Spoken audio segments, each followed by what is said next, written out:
So one of the questions earlier was, where do you get patterns? Well, they can be anywhere. This is off the cover of a book, but we have a granddaughter who's about 7.5 now, and we're looking forward to when she could work with Granddad and do some woodworking. So we thought if we did that, then it might help inspire her to come with that. The pieces are made out of thin plywood, and there's several different pieces cut into different shapes and painted and then stacked up in glue.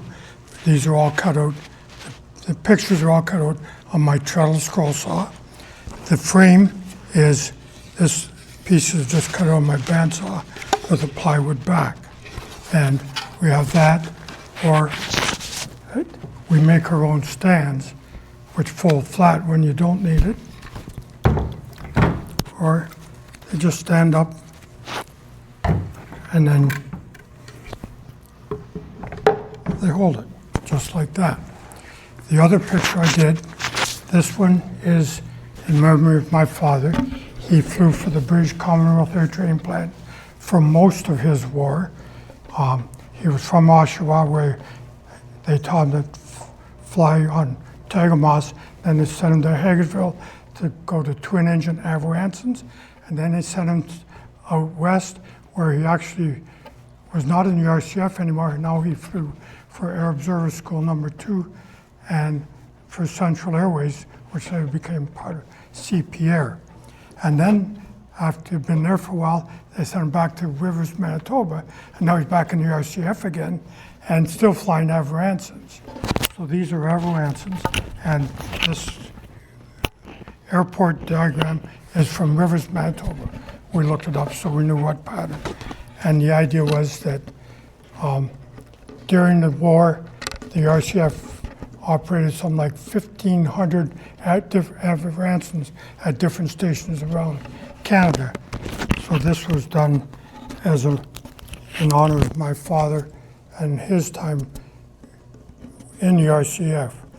Towards the end of the war, then he resigned from the RCF, signed up with the Royal Navy Volunteer Reserve, and was sent to England, where he was now learning to fly Harvards to prepare to be an aircraft carrier pilot.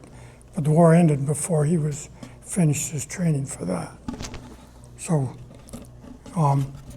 as you can imagine, there were a lot of Ansons around, and he was what they called a staff pilot. So that's what we did for him. And again, the figurines are all cut out on my scroll saw, and the rest of it's plywood with the frame made on my bandsaw. I'm not sure if all of you know when Alan's talking about scroll saw, he's not talking about an electric scroll saw.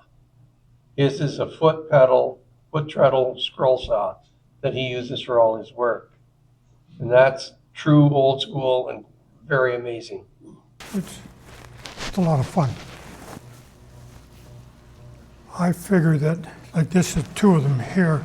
I think at home we've got close to 50 different wooden pictures of all different topics and stuff. Because, well, inspiration for pictures come from anywhere, really. Any other questions? Of course, there were training stations close here in the Niagara region, one up in Cayuga and one in Dunnville for RCF training for the British and Polish pilots for the Second World War.